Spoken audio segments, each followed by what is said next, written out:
ಮಾತಾಡ್ಬೋದಾ? ನಮಸ್ತೆ. ನಾನು ಈಗ ಪದ್ಮಗಂಧಿ ಸಿನಿಮಾನ ನೋಡಿ ಬರ್ತಾ ಇದ್ದೀನಿ. ಮನಸ್ಸಿಗೆ ಭಾಳ ಸಂತೋಷ ಆಗ್ತಾ ಇದೆ. ನಾನು ಯಾವತ್ತೂ ಸಿನಿಮಾನ entertainment later, education and knowledge first ಅನ್ನೋ ಥರ ನಾನು ನೋಡಿದ್ದೀನಿ. ಯಾಕಂದರೆ ಒಂದು ಸಿನಿಮಾಲಿ ತುಂಬ ಜನ ತುಂಬ ಕಾಲ ಶ್ರಮ ಹಾಕಿ ದಿ ಬೆಸ್ಟ್ ಕೊಡಬೇಕು ಅಂತ ಏನೋ ಒಂದು ಪ್ರಯತ್ನ ಮಾಡಿರ್ತಾರೆ. ಹಾಗಾಗಿ ನಾನು ಏನು ತಿಳ್ಕೊಳ್ಬೋದು ಈ ಸಿನಿಮಾದಿಂದ ಅನ್ನೋ ಥರ ಫಸ್ಟ್ ನೋಡ್ತೀನಿ. ಅದರಲ್ಲೂ ಸುಚೇಂದ್ರ ಪ್ರಸಾದ್ ಸರ್ ನಿರ್ದೇಶನ ಮಾಡಿರೋ ಸಿನಿಮಾ ಅಂತಂದರೆ, if you are interested in learning then there is no limit ಅನ್ನೋ ಥರ ಇರುತ್ತೆ. ತುಂಬ ಒಳ್ಳೆ ಸಿನಿಮಾ. ಪದ್ಮಗಂಧಿ, ಕಮಲ, ಇದಕ್ಕೆ ಇಷ್ಟು ವಿಷಯ ಇದೆ, ಇದಕ್ಕೆ ಇಷ್ಟೊಂದು ಅದ್ಭುತವಾಗಿ ಇದನ್ನು ಹೇಳ್ಬೋದು ಅಂತ ನೋಡಿದಾಗ ತುಂಬ ಸಂತೋಷ ಆಯಿತು. ಎಸ್ಪೆಷಲಿ ಭಾರತ ಬಂದು ಟೆಂಪಲ್ ಆಫ್ ದ ವರ್ಲ್ಡ್ ಅಂತ ಹೇಳ್ತಾರೆ. Bharat is the temple of the world. ಇಲ್ಲಿ ಎಷ್ಟು ವಿಷಯಗಳಿದೆ ಇದೆ ಅನ್ನೋದು ಭಾರತೀಯರಿಗೆ ಗೊತ್ತಿಲ್ಲ. ಸೊ ಇದನ್ನು ತಿಳ್ಕೊಳ್ಬೇಕಾದ್ರೆ ಪದ್ಮಗಂಧಿ ಸಿನಿಮಾ ದಯವಿಟ್ಟು ಒಂದು ಎಂಟರ್ಟೈನ್ಮೆಂಟ್ ಅಲ್ದಲೇ ವಿಷಯ ತಿಳ್ಕೊಳ್ಳೋಕೆ ನೋಡಿ. It's one of the best films I watched in these times. Thank you very much. Suchendra Prasad ಅವರು ಬಹಳ ಅದ್ಭುತವಾಗಿ ಸಿನಿಮಾ ನಿರ್ಮಾಣ ಮಾಡಿದ್ದಾರೆ, ಸಿನಿಮಾ ನಿರ್ದೇಶನ ಮಾಡಿದ್ದಾರೆ. ನಮ್ಮ ಸರ್ ಲೀಲಾ ಅಮ್ಮ ಅವರು ಒಳ್ಳೆ ಕಲಾತ್ಮಕ ಚಿತ್ರವನ್ನು ನಿರ್ಮಾಣ ಮಾಡಿಕೊಟ್ಟಿದ್ದಾರೆ. ಮಕ್ಕಳಿಗೆಲ್ಲರಿಗೂ ಇದರಲ್ಲಿ ತುಂಬ ಒಳ್ಳೆ ಮಾಹಿತಿ ಕೊಟ್ಟಿದ್ದಾರೆ. ಮತ್ತು ಪ್ರಾಚೀನ ಶಿಲ್ಪಕಲೆಯಿಂದ ಹಿಡಿದು ಕಾಳಿದಾಸನ ಕಾವ್ಯದಿಂದ ಹಿಡಿದು ಇವತ್ತಿನ ತನಕ ಪ್ರತಿಯೊಂದು ವಿಚಾರವನ್ನು ಕಮಲದಲ್ಲಿ ಎಷ್ಟೊಂದು ಹೆಸರುಗಳಿವೆ ಅನ್ನೋದೇ ನಮ್ಗೆ ಗೊತ್ತಿರಲಿಲ್ಲ. ಕಮಲಕ್ಕೆ ಇಷ್ಟೊಂದು ಅದ್ಭುತ ವಿಷಯವನ್ನು ಕಮಲದ ವಿಷಯವಾಗಿ ಹೇಳಿದ್ದಾರೆ. ಬಹಳ ಅದ್ಭುತವಾದ ಸಿನಿಮಾ. ಮನರಂಜನೆಯ ಜೊತೆಗೆ ಮಾಹಿತಿ ಕೂಡ ಸುಂದರವಾಗಿ ನಿರ್ಮಾಣ ಮಾಡಿಕೊಟ್ಟಿದ್ದಾರೆ. ಸುಚೇಂದ್ರ ಪ್ರಸಾದ್ ಅವರಿಗೆ ಧನ್ಯವಾದಗಳು, ಮತ್ತೆ ಲೀಲಾ ಅಮ್ಮನವರಿಗೂ ಅನಂತ ಧನ್ಯವಾದಗಳು. ಈಗ ನಮಸ್ಕಾರ. ಒಳ್ಳೆ ಚಿತ್ರ, ನನಗೆ ಬಹಳ ಇಷ್ಟ ಆಯಿತು. ನಾನು ಸುಚೇಂದ್ರ ಪ್ರಸಾದ್ ಸರ್ ಅವರ ಚಿತ್ರಗಳೆಲ್ಲ ನೋಡಿದ್ದೀನಿ. ಖಂಡಿತ ಅದೇನಾದರೂ ಒಂದು ಸಬ್ಜೆಕ್ಟ್ ಇರುತ್ತೆ. ಸುಮ್ಮನೆ ನಾವು ಮರ ಸುತ್ತಕೊಂಡು ಕಮರ್ಷಿಯಲ್ ಸಿನಿಮಾ ಅಂತ ಹೇಳೋದಕ್ಕಿಂತ ಇದು ಒಂದು ಪದ್ಮದ ಬಗ್ಗೆ, ನಮಗೆ ಕಮಲದ ಬಗ್ಗೆ ಇಷ್ಟೆಲ್ಲ ವಿಷಯಗಳಿದೆಯಾ ಅಂತ ನಮಗೆ ಗೊತ್ತಿರಲಿಲ್ಲ. ಈ ಚಿತ್ರ ನೋಡುವಾಗ ಒಂದು 2 hours ಬಂದು ಯಾವುದೋ ಒಂದು ಲೋಕಕ್ಕೆ ಹೋಗ್ಬಿಟ್ಟು ಬಂದಂಗಿತ್ತು. ಅಷ್ಟು ಚೆನ್ನಾಗಿತ್ತು. ಆ್ಯಂಡ್ ಎಂಟೈರ್ ಟೀಮ್, ಅಂದರೆ ನಾನು ನಿರ್ಮಾಪಕಿಯಾದಂಥ ಲೀಲಾ ಅವರಿಗೆ ನನ್ನ ಕೃತಜ್ಞತೆಗಳು. ಎಷ್ಟು ಸಪೋರ್ಟ್ ಮಾಡಿದ್ದಾರೆ ಈ ಪ್ರಾಜೆಕ್ಟ್, ಯಾವುದೇ ಪ್ರಾಜೆಕ್ಟ್ ಅಫ್ಕೋರ್ಸ್, ಬಟ್ ಈ ಥರ ಒಂದು ಸಬ್ಜೆಕ್ಟ್ ತಗೊಂಡು ಅದನ್ನು ಜನರಿಗೆ ತಲುಪಿಸ್ಬೇಕು ಅಂತ ಒಂದು ಮನಸ್ಸಿಟ್ಕೊಂಡು ಮಾಡಿರೋ ದೊಡ್ಡ ವಿಷಯ. ಎಲ್ಲರೂ ಖಂಡಿತ ಬಂದು ನೋಡಬೇಕು, ಯಾಕಂದರೆ ಭಾಳ ಕಷ್ಟಪಟ್ಟು ಮಾಡಿದ್ದಾರೆ. ಕಂಪ್ಲೀಟ್ಲಿ ಒಂಥರ informative film. Entire team, technical team ಆಗಲಿ, ಕಲಾವಿದರಾಗಲಿ, ಇದರಲ್ಲಿ ಕೆಲಸ ಮಾಡಿರೋ ಪ್ರತಿಯೊಬ್ಬರಿಗೂ ನಾನು ಅಭಿನಂದನೆಗಳು ಹೇಳ್ತೀನಿ. ಆ್ಯಂಡ್ ಮೀಡಿಯಾ ದಯವಿಟ್ಟು ಇದನ್ನು ಚೆನ್ನಾಗಿ ತಲುಪಿಸಿ, ಯಾಕಂದರೆ ಜನರಿಗೆ ಗೊತ್ತಾಗಲ್ಲ. ನೀವು ಚೆನ್ನಾಗಿದೆ ಅಂತ ಹೇಳಿಬಿಟ್ರೆ ಜನ ಬಂದು ನೋಡ್ತಾರಲ್ವ. ಸೊ ಐ ಥಿಂಕ್ ಇವಾಗ ನಿಮ್ಮ ಮಟ್ಟದಲ್ಲಿ ಈ ಚಿತ್ರನ ಹಾಕಿದ್ದಾರೆ. ಸೊ ಒಳ್ಳೆಯ ಒಂದು ಇದು ಒಪಿನಿಯನ್ ಕೊಡಿ ಇದರ ಬಗ್ಗೆ, ಆ್ಯಂಡ್ ಇದನ್ನು ಬೆಳೆಸಿ ಅಂತ ನಾನು ಹೇಳ್ತಾ ಮತ್ತೊಮ್ಮೆ ಇಡೀ ತಂಡಕ್ಕೆ, ಸುಚೇಂದ್ರ ಪ್ರಸಾದ್ ಸರ್ಗೆ, ಲೀಲಾ ಮ್ಯಾಮ್ಗೆ, ಇಡೀ ತಂಡಕ್ಕೆ ನನ್ನ ಒಂದು ಅಭಿನಂದನೆಗಳನ್ನು ಹೇಳ್ಕೊಡ್ತೀನಿ. Thank you. ನಮಸ್ಕಾರ ಎಲ್ರಿಗೂ. ನನಗೆ ತುಂಬ ಸಂತೋಷ ಆಗಿದೆ ಈ ಚಲನಚಿತ್ರ ನೋಡಿ. ಇಂಥ ಲಾಭ ಇದುವರೆಗೂ ನನಗೆ ಯಾವತ್ತೂ ಆಗಿರಲಿಲ್ಲ. ನಾನು ಸ್ವಾರ್ಥಿ ಅಲ್ಲ, ಅದಕ್ಕೆ ಹೇಳ್ತಾ ಇದ್ದೀನಿ. ನೀವು ಎಲ್ಲರೂ ನೋಡಿ, ನೀವು ಲಾಭವಂತರಾಗಿ ಅಂತ ಕೇಳ್ತಾ ಇದ್ದೀನಿ ನಿಮ್ಮನ್ನ. ಖಂಡಿತ ನೋಡ್ತಿರಲ್ಲ. ಧನ್ಯವಾದಗಳು. ಚಿತ್ರವನ್ನು ನೋಡಲಿಕ್ಕೆ ಈಗಿನ ಕಾಲದಲ್ಲಿ ನಾವು ಎಂತಹ ಚಿತ್ರಗಳನ್ನು ನೋಡ್ತಾ ಇರ್ತೇವೆ, ಯಾವುದೂ ಕೂಡ ಮಕ್ಕಳಿಗೆ ಉಪಯೋಗವಾದಂತಹ ಸಂದೇಶ ಇರೋದೇ ಇಲ್ಲ. ಆದರೆ ನಿಜವಾಗ್ಲೂ ಕೂಡ ಒಂದು ಅದ್ಭುತವಾದಂತಹ ಒಂದು ಜಗತ್ತಿಗೆ ಮೆಸೇಜ್ ಕೊಡುವಂತಹ ಚಿತ್ರ ಇದಾಗಿದೆ. ಇದು ನಮಗೆ ಕೇವಲ ಕನ್ನಡ ಭಾಷೆಯಲ್ಲಿ ಬಂದಿದೆ. ಇದೇ ಚಿತ್ರ ಇನ್ನು ಅನೇಕ ಭಾಷೆಗಳಲ್ಲಿ ಬಂದರೆ ಇದರ ಪ್ರಯೋಜನ ಇಡೀ ಜಗತ್ತಿನಾದ್ಯಂತ ಗೊತ್ತಾಗುತ್ತೆ. ಯಾಕೆ ಅಂತ ಹೇಳಿದ್ರೆ, ಒಬ್ಬ ವಿದ್ಯಾರ್ಥಿ ಈಗಿನ ಕಾಲದಲ್ಲಿ ಹೇಗಾಗಿದೆ ಅಂದರೆ, ಪುಸ್ತಕವನ್ನು ಹಿಡ್ಕೊಂಡು ಕೆಲವು ವಿಚಾರಗಳನ್ನು ಹಿಡ್ಕೊಂಡು ಸ್ವಲ್ಪ ಅಧ್ಯಯನವನ್ನು ಮಾಡಿ ಪಂಡಿತ ಅಂತ ತಾನೇ ಅನ್ಕೊಂಡ್ಬಿಡ್ತಾನೆ. ಆದರೆ ಒಂದು ಮಗು ಒಂದು ವಿಷಯದ ಬಗ್ಗೆ ಯಾವ ರೀತಿಯಾಗಿ ಡೀಪ್ ಆಗಿ ಮುಳುಗಬೇಕು, ಅದರಿಂದ ಆ ಮಗು ಯಾವ ರೀತಿಯಾದಂತಹ ನಾಲೆಡ್ಜನ್ನು ಪಡೆಯುತ್ತೆ ಅನ್ನೋದನ್ನು ಕೇವಲ ಒಂದು ಪದ್ಮಗಂಧಿ ಅನ್ನುವಂತಹ ಒಂದು ಟೈಟಲ್ ಅನ್ನ ಇಟ್ಕೊಂಡು ಈ ಒಂದು ಮೂವಿಯನ್ನ ಮಾಡಿದ್ದಾರೆ. ನಮ್ಮ ಸಂಸ್ಕೃತದಲ್ಲಿಯೂ ಕೂಡ ಅಪಾರವಾದಂತಹ ಒಂದೊಂದು ಪದಕ್ಕೂ ಕೂಡ ಅನೇಕ ವಿಚಾರಗಳನ್ನ ನಾವು ಕಲ್ತ್ಕೊಳ್ತೀವಿ. ಹಾಗಾಗಿ ಇದು ಒಂದು ವಿಷಯವನ್ನ ಇಟ್ಕೊಂಡು ಯಾವ ರೀತಿಯಾಗಿ ಜಾಲವನ್ನ ನಾವು ಹಿಣಿತಾ ಹೋಗ್ಬೋದು, ಹುಡುಕ್ತಾ ಹೋಗ್ಬೋದು ಅನ್ನೋದಕ್ಕೆ ಒಂದು ಅದ್ಭುತವಾದಂತಹ ಮೂವಿ. ಪ್ರತಿಯೊಬ್ಬ ವಿದ್ಯಾರ್ಥಿಗಳು ಪೋಷಕರ ಜೊತೆಗೆ ಈ ಒಂದು ಚಿತ್ರವನ್ನ ನೋಡ್ಲೇಬೇಕಾಗಿರ್ತಕ್ಕಂತಹದ್ದು. ಇದನ್ನ ಯಾರಾದ್ರೂ ಮಿಸ್ ಮಾಡ್ಕೊಂಡ್ರೆ ಇಂತಹ ಚಿತ್ರಗಳು ಬಹಳ ವಿರಳವಾಗಿರುತ್ತೆ. ಯಾಕಂತ ಹೇಳಿದ್ರೆ ಸಂದೇಶ ಕೊಡುವಂತಹ ಚಿತ್ರಗಳು ಅದೇ ರೀತಿಯಾಗಿ ಮಕ್ಕಳಿಗೆ ಪ್ರಯೋಜನವಾಗುವಂತಹ ಚಿತ್ರಗಳು ಬಹಳ ವಿರಳ. ಈ ಚಿತ್ರವನ್ನ ನೋಡಿದ್ರೆ ಖಂಡಿತ ಮಕ್ಕಳಿಗೂ ನಮ್ಮ ಅಧ್ಯಯನದಲ್ಲಿ ಯಾವ ರೀತಿಯಾದಂತಹ ಇನ್ನೊಂದು ಮುಖವನ್ನ ನಾವು ತೆರೆದುಕೊಳ್ಬಹುದು ಅನ್ನೋದನ್ನ ಈ ಚಿತ್ರ ನಮಗೆ ತಿಳಿಸ್ಕೊಡ್ತಾ ಇದೆ. ಖಂಡಿತ ನೀವೆಲ್ಲರೂ ಮಕ್ಕಳ ಜೊತೆಗೆ ಕುಟುಂಬ ಸಮೇತವಾಗಿ ಎಲ್ಲಾ ಶಾಲೆಯ ಅಧ್ಯಾಪಕರು ಈ ಮಕ್ಕಳಿಗೆ ಕರೆದುಕೊಂಡು ಬನ್ನಿ, ಪೋಷಕರು ಮಕ್ಕಳನ್ನ ಕರೆದುಕೊಂಡು ಬನ್ನಿ. ಮಕ್ಕಳು ಅಧ್ಯಯನ ಮುಖ ಯಾವ ರೀತಿಯಾಗಿ ತೆರೆದುಕೊಳ್ಬೇಕು ಅನ್ನೋದು ಬಹಳ ಉಪಯುಕ್ತವಾಗಿರ್ತಕ್ಕಂಥದ್ದು. ಎಲ್ಲರಿಗೂ ಕೂಡ ನಮಸ್ಕಾರಗಳು, ಧನ್ಯವಾದಗಳು. ನಮಸ್ಕಾರ. ಇದು ಪದ್ಮಗಂಧಿ ಅನ್ನುವಂಥದ್ದನ್ನ ಪ್ರಾಚೀನದಿಂದ ಅವಿಚ್ಛಿನ್ನದವರೆಗೆ ಅಂತ ಹೇಳಿ ಅವರು ಒಂದು ಸಬ್ಟೈಟಲ್ ಕೊಟ್ಟಿದ್ದಾರೆ. ಬಹುಶಃ ಭಾರತೀಯ ಪರಂಪರೆಯಲ್ಲಿ ಕಮಲದ ಹೂವಿಗೆ ಇರುವಂಥ ಮಹತ್ವ ಮತ್ತು ಅದರಿರುವಂಥ ವ್ಯಾಪ್ತಿ ಅದನ್ನು ಬಹಳ ಅಚ್ಚುಕಟ್ಟಾಗಿ ಒಂದು ಪಿಕ್ಚರೈಸೇಷನ್ ಮೂಲಕ ಮಾಡಿದ್ದಾರೆ. ಇದರಲ್ಲಿ ಒಂದು ಬೇರು ಶ್ರೀಚಕ್ರದ ಬಗ್ಗೆ ಉಲ್ಲೇಖ ಬರುತ್ತೆ. ಅದರಲ್ಲೂ ಕೂಡ ಪದ್ಮದ ಆಕೃತಿಯಲ್ಲಿ ಅದನ್ನು ಬಳಸ್ಕೊಳ್ಳಲಾಗಿದೆ. ಅಂದರೆ ಪದ್ಮದ ಎಲೆಯ ದಳಗಳು ಕಲೆಗೆ ಮಾತ್ರ ಅಲ್ಲ, ಸಾಂಸ್ಕೃತಿಕವಾದಂಥ ಒಂದು ಪರಂಪರೆ ಇದೆ ಅಂತ. ಯುರೋಪಿನ ರೆನೆಸೆನ್ಸ್ ಕಾಲದಲ್ಲೂ ಸಹಿತ ಚರ್ಚ್ಗಳು ಹಾಗೂ ಇಗರ್ಜಿಗಳು ಏನು ನಿರ್ಮಾಣ ಆಯಿತು ಅದು ಕೂಡ ಪದ್ಮದ ಆಕಾರದಲ್ಲಿ ಪದ್ಮದ ಡಿಸೈನ್ ಕೂಡ ಬಳಸ್ಕೊಳ್ಳಲಾಗಿದೆ. ಅಂದರೆ ಇಡೀ ಜಗತ್ತು ಪದ್ಮವನ್ನು ಅಂದರೆ ಕಮಲದ ಹೂವನ್ನು ನೋಡುವಂಥ ಕ್ರಮ ಜೀವನ ಮತ್ತು ಸಂಸ್ಕೃತಿ ಜೊತೆ ಬೆರ್ತಿದೆ ಅಂಥೇಳಿ ಇದರಲ್ಲಿ ಬಹಳ ಮಹತ್ವವಾದಂಥ ಒಂದು ಸಂದೇಶ ತರುವಂಥ ಪ್ರಯತ್ನ ಮಾಡಿದ್ದಾರೆ. ಇಷ್ಟು ಅಚ್ಚುಕಟ್ಟಾಗಿ ಇದಕ್ಕೊಂದು ಅಧ್ಯಯನವಾಗಿ ಬೇರೆ ಬೇರೆ ವಿಷಯಗಳ ಬೇರೆ ಬೇರೆ ಸಾರಗಳನ್ನ ಒಟ್ಟಾಗಿ ಕೂಡಿಸುವಂಥ ಪ್ರಯತ್ನ ಸುಚೇಂದ್ರ ಪ್ರಸಾದ್ ಅವರು ಬಹಳ ಅದ್ಭುತವಾಗಿ ಮಾಡಿದ್ದಾರೆ. ಬಹುಶಃ ಇದು ನಾವು ಒಂದು ಚಿತ್ರ ಅಂತ ನೋಡೋದ್ರ ಬದಲಿಗೆ ಒಂದು ಗ್ರಂಥ ಅಂತ ಹೇಳಿ ಅದನ್ನು ಮನನ ಮಾಡಿ ಓದಿ ಮಾಡ್ಕೊಳ್ಬೇಕು ಅಂತ ನಾನು ಎಲ್ಲರೂ ಕೂಡ ಈ ಚಿತ್ರ ನೋಡಲಿ ಅಂತ ಆಹ್ವಾನಿಸ್ತೇನೆ. ನಮಸ್ಕಾರ. ನಮಸ್ತೆ.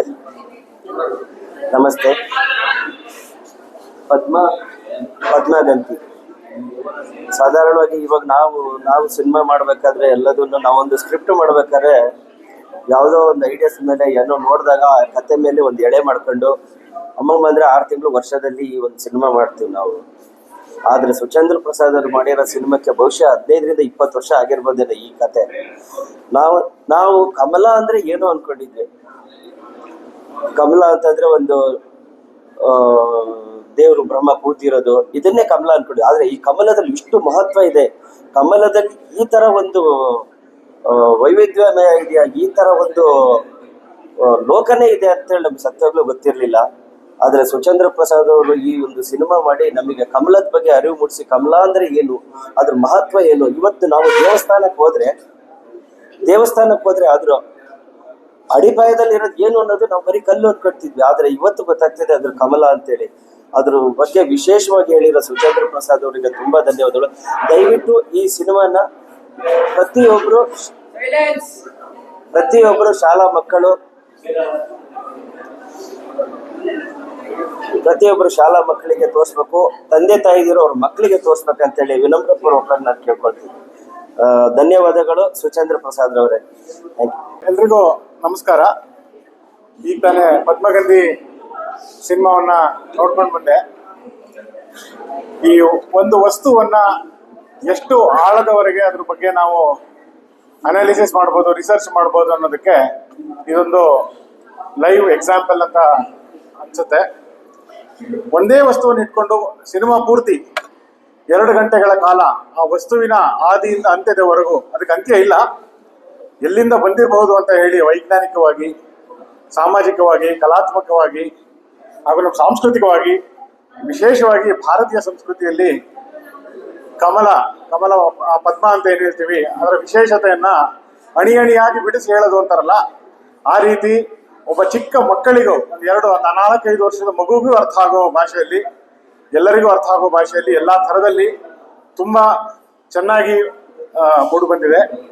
ಅದರಲ್ಲಿ SR ಲೀಲಾ ಮೇಡಮ್ ಅವರು ಅದನ್ನ ತುಂಬಾ ಚೆನ್ನಾಗಿ ಅದ್ರ ಬಗ್ಗೆ ರಿಸರ್ಚ್ ಮಾಡಿ ಪುಸ್ತಕ ಮಾಡಿ ಅದನ್ನ ಇವತ್ತು ಸಿನಿಮಾ ರೂಪದಲ್ಲಿ ತರೋದಕ್ಕೆ ಬಹಳ ಪ್ರಯತ್ನ ಪಟ್ಟಿದ್ದಾರೆ. ಹಾಗೂ ಸುಚೇಂದ್ರ ಪ್ರಸಾದ್ ಅವರು ಅದನ್ನ ಚಲನಚಿತ್ರ ರೂಪದಲ್ಲಿ ತಂದು ನಮ್ಮ ಮುಂದೆ ತುಂಬಾ ಚೆನ್ನಾಗಿ ಪ್ರಸ್ತುತಪಡಿಸಿದ್ದಾರೆ. ಚಲನಚಿತ್ರದಲ್ಲಿ ನಟಿಸಿರ್ತಕ್ಕಂಥ ಎಲ್ಲ ಗುರುಕುಲದ ಮಕ್ಕಳು, ಪ್ರಾಚಾರ್ಯರು, ಮಹಾಪದ್ಮ ಎಲ್ಲರೂ ತುಂಬಾ ಅದ್ಭುತವಾಗಿ ನಟನೆಯನ್ನ ಮಾಡಿದ್ದಾರೆ. ಇನ್ನು ಕಮಲದ ವಿಷಯಕ್ಕೆ ಬಂದ್ರೆ, ನಾವು ಸಹಜವಾಗಿ ಎಲ್ಲೇ ಹೋದ್ರು ನಮ್ಮ ದೇಶದಲ್ಲಿ ಕಮಲ ಅನ್ನೋ ವಸ್ತುವನ್ನ ಕೇಳ್ತಿರ್ತೀವಿ, ನೋಡ್ತಿರ್ತೀವಿ, ನಮ್ಮ ಗ್ರಹಣಕ್ಕೆ ಬರ್ತಿರುತ್ತೆ. ಆದ್ರೆ ಇದನ್ನ ಅಧ್ಯಯನ ಮಾಡ್ಬೋದು ಅಂತ ಒಂದು ಆಲೋಚನೆ ನಮಗೆ ಬರಲ್ಲ. ನಮ್ಮ ದೇಹ ಅಂತಾನೆ ತಗೊಂಡ್ರೆ ನಮ್ಮ ದೇಹದ ಅಂಗಗಳಿಗೂ ನಾವು ಪದ್ಮಗಳನ್ನ ಸೇರಿಸಿದ್ರೆ ಅದಕ್ಕೊಂದು ವಿಶೇಷವಾದ ಅರ್ಥ ಬರುತ್ತೆ. ಪಾದ ಪದ್ಮ ಅಂತೀವಿ ಆಯ್ತಾ, ಪದ್ಮನಾಭ ಅಂತೀವಿ ಹೊಟ್ಟೆಗೆ ಆಯ್ತಾ, ಕರಕಮಲ ಅಂತೀವಿ ಕೈಗೆ, ಮುಖಕ್ಕೆ ಮುಖ ಕಮಲ ಅಂತೀವಿ. ಹೀಗೆ ಪ್ರತಿಯೊಂದು ಯಾವ ವಸ್ತುವಿಗೂ ನಾವು ಕಮಲನ ಸೇರಿಸ್ಬಿಟ್ರೆ ಅದಕ್ಕೊಂದು ಡಿವೈನಿಟಿ ಬರುತ್ತೆ, ಅದಕ್ಕೊಂದು ಗ್ರೇಟ್ನೆಸ್ ಬರುತ್ತೆ ಅನ್ನೋದನ್ನ ರಿಯಲೈಸ್ ಮಾಡಿಸತಕ್ಕಂಥ ಮೂವಿ. ತುಂಬಾ ನಮ್ಮ ದೇಶದ ಸಂಸ್ಕೃತಿಯಲ್ಲಿ ನಾವು ಕಳ್ಕೊಂಡಿರ್ತಕ್ಕಂಥ ಬಹು ಮುಖ್ಯವಾದ ವಸ್ತು ಅಂದ್ರೆ ರಿಸರ್ಚ್. ಯಾವುದೇ ವಿಷಯದಲ್ಲೂ ರಿಸರ್ಚ್ ಮಾಡುವಂತ, ಇದೇ ವಿಷಯ ಅಂತಲ್ಲ, ಕಮಲ ಅನ್ನೋ ವಿಷಯ ಅಂತಾನೆ ಅಲ್ಲ, ಯಾವುದೇ ವಿಷಯ ತಗೊಂಡ್ರು ನಮ್ಮ ಪ್ರಾಚೀನ ಪರಂಪರೆಯಲ್ಲಿ ಬಹು ಮುಖ್ಯವಾಗಿ ನಡೀತಿದ್ದಂಥದ್ದು ರಿಸರ್ಚ್, ಡೀಪ್ ರಿಸರ್ಚ್. ನಮ್ಮ ಋಷಿಗಳು, ಮಹಾನ್ ಜ್ಞಾನಿಗಳು, ನಮ್ಮ ದೇಶದಲ್ಲಿ ಹುಟ್ಟಿ ಬಂದಂತ ಮಹಾಜ್ಞಾನಿಗಳು, ಶಂಕರಾಚಾರ್ಯರಾಗಿರ್ಬೋದು, ಋಷಿಮುನಿಗಳಾಗಿರ್ಬೋದು, ಭಾರದ್ವಾಜಗಳಾಗಿರ್ಬೋದು, ಮಹಾಮುನಿಗಳು, ಇವರೆಲ್ಲ ಏನ್ ಮಾಡಿದ್ರು ಅಂದ್ರೆ ಒಂದು ವಿಷಯವನ್ನ ಆದಿಯಿಂದ ಅಂತ್ಯದವರೆಗೂ, ಆಳದವರೆಗೂ ರಿಸರ್ಚ್ ಮಾಡಿ ಅವರು ಅದನ್ನ ಪ್ರಿಸರ್ವ್ ಮಾಡಿದ್ದಕ್ಕೆ ಇವತ್ತಿಗೂ ನಮ್ಮ ದೇಶದ ಬಗ್ಗೆ ನಮ್ಮ ಪರಂಪರೆ ನಡೀತಾ ಇದೆ. ಇದೇ ರೀತಿ ಇವತ್ತಿಗೂ ಬೇರೆ ದೇಶಗಳಲ್ಲಿ ಈ ರೀತಿ ಒಂದು ಅಡ್ವಾನ್ಸ್ಮೆಂಟ್ ಅಂತ ಆಗ್ತಿರೋದಕ್ಕೆ ಕಾರಣ ಈ ರೀತಿಯ ಇನ್ ಡೆಪ್ತ್ ರಿಸರ್ಚ್. ಈ ರಿಸರ್ಚ್ ಎಲ್ಲಿವರೆಗೂ ನಡೆಯುತ್ತೋ ಅಲ್ಲಿವರೆಗೂ ಆ ದೇಶ ಮುಂದುವರಿತಿದೆ. ನಮ್ಮ ದೇಶದಲ್ಲಿ ಕಡಿಮೆ ಆಗಿರೋದ್ರಿಂದ ಈಗ ಯಾರು ರಿಸರ್ಚ್ ಮಾಡ್ತಿಲ್ಲ. ಈಗ ಬೇರೆ ದೇಶಗಳಲ್ಲಿ ರಿಸರ್ಚ್ ಮಾಡಿ ಆ ದೇಶಗಳು ಪ್ರಗತಿಯನ್ನು ಹೊಂದುತ್ತಾ ಇದೆ. ಇದು ಒಂದು ವಿಷಯ ಅಷ್ಟೇ. ಇದೇ ರೀತಿ ಪ್ರತಿಯೊಂದು ವಿಷಯದಲ್ಲೂ ಆದಿಯಿಂದ ಅಂತ್ಯದವರೆಗೂ ತುಂಬಾ ಇನ್ ಡೆಪ್ತ್ ರಿಸರ್ಚ್ ಮಾಡುವಂತ, ಆ ರಿಸರ್ಚ್ ಮಾಡಿ ಅದನ್ನ ಈ ರೀತಿ ಪ್ರಸ್ತುತಪಡಿಸಬಹುದು ಅಂತ ಪ್ರಯತ್ನ ಮಾಡಿರುವಂತ SR ಲೀಲಾ ಅವರಿಗೆ ನನ್ನ ಹೃತ್ಪೂರ್ವಕವಾದ ಅಭಿನಂದನೆಗಳು. ಮತ್ತು ಈ ಚಲನಚಿತ್ರ ತಂಡಕ್ಕೆ ತುಂಬಾ ಹೃತ್ಪೂರ್ವಕ. ಅದರಲ್ಲೂ ವಿಶೇಷವಾಗಿ ಕಮಲ ವಸ್ತುವನ್ನ ಒಂದು ತಗೊಂಡಿದ್ದಾಯ್ತು. ಈ ಚಲನಚಿತ್ರದಲ್ಲಿ ನನಗೆ ಬಂದ ಇನ್ನೊಂದು ಒಂದು ವಿಶೇಷವಾದ ಅನುಭವ ಏನು ಅಂದ್ರೆ, ಆ ಮಗುವಿಗೆ ಬಂದ ಜಿಜ್ಞಾಸೆ. ನಮ್ಮ ಪರಂಪರೆಯಲ್ಲಿ ಪ್ರತಿಯೊಂದು ಉಪನಿಷತ್ತುಗಳಾಗಿರ್ಬೋದು, ಭಗವದ್ಗೀತೆ ಆಗಿರ್ಬೋದು, ಗೀತೆಗಳಾಗಿರ್ಬೋದು, ಪುರಾಣಗಳಾಗಿರ್ಬೋದು, ಎಲ್ಲ ಶುರುವಾಗೋದು ಒಂದು ಜಿಜ್ಞಾಸೆಯಿಂದ.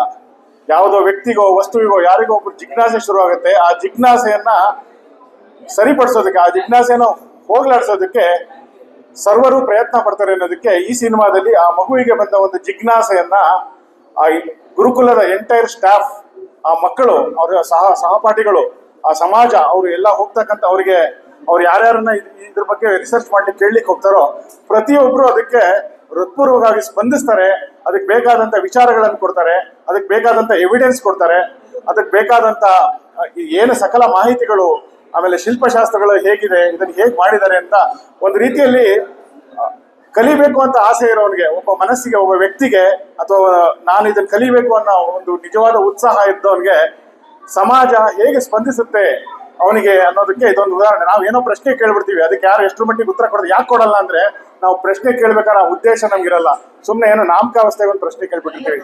If the question is genuine, if the question is sincere, whether it was the same question which was asked by Arjuna, whether it was the same question asked by anyone, if the question is genuine, you will find an answer.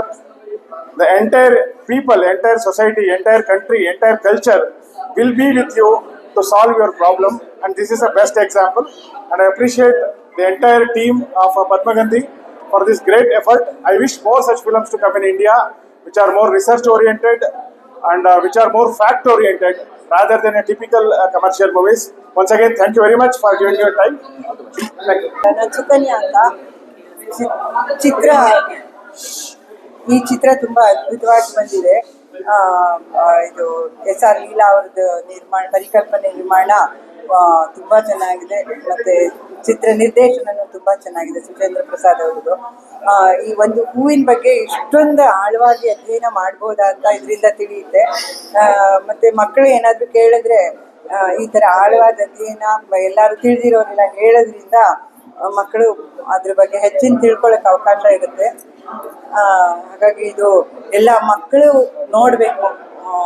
ಇನ್ನು ಈ ಥರ ಕನ್ನಡ ಚಿತ್ರಗಳು ಹೆಚ್ಚು ಬರಬೇಕು. ಮಕ್ಕಳು ಎಲ್ಲರೂ theatre ಬಂದು ನೋಡಬೇಕು ಈ ಫಿಲಮ್ನ. ಮತ್ತು ಈ ಇಡೀ ಚಿತ್ರತಂಡಕ್ಕೆ ನಮ್ಮ ಅಭಿನಂದನೆಗಳು. ಇದು ರಾಷ್ಟ್ರ ಪ್ರಶಸ್ತಿ ಪಡೆಯುವಂತೆ ಆಗಲಿ ಅಂತ ನಾವು ಹಾರೈಸ್ತೀವಿ.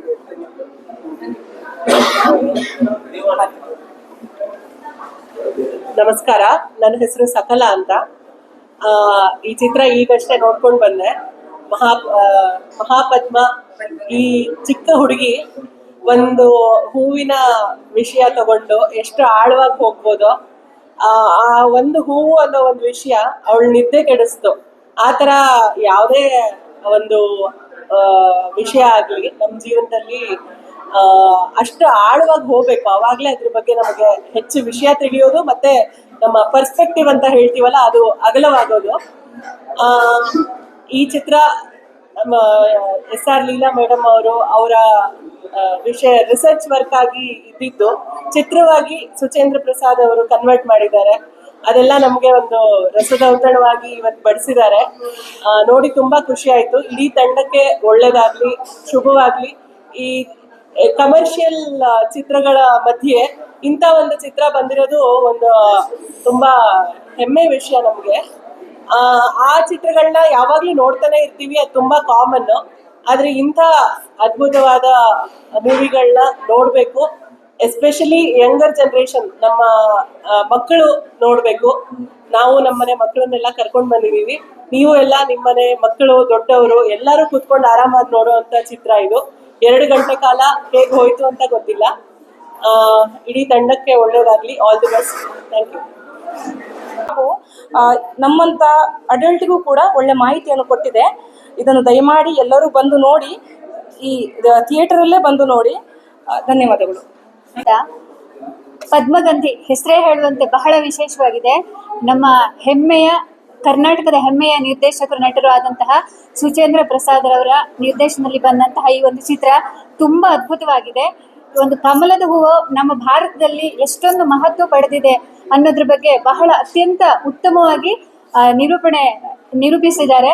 ಹಾಗಾಗಿ ಇದನ್ನ ಎಲ್ಲರೂ ಕೂಡ ಕುಟುಂಬ ಸಮೇತವಾಗಿ ಬಂದು ನೋಡಬೇಕು ಅಂತ ಹೇಳ್ತೀನಿ. ಹಾಗೇನೆ ಈ ಚಿತ್ರದ ಒಂದು ಭಾಗವಾಗಿ ನಾನು ಇದ್ದೀನಿ ಅಂತ ಹೇಳೋಕೆ ಬಹಳ ಹೆಮ್ಮೆ ಆಗುತ್ತೆ. ದಯವಿಟ್ಟು ಎಲ್ಲರೂ ಬಂದು ಚಿತ್ರವನ್ನ ನೋಡಿ ಹರಸಿ ಹಾರೈಸಿ. ಧನ್ಯವಾದಗಳು.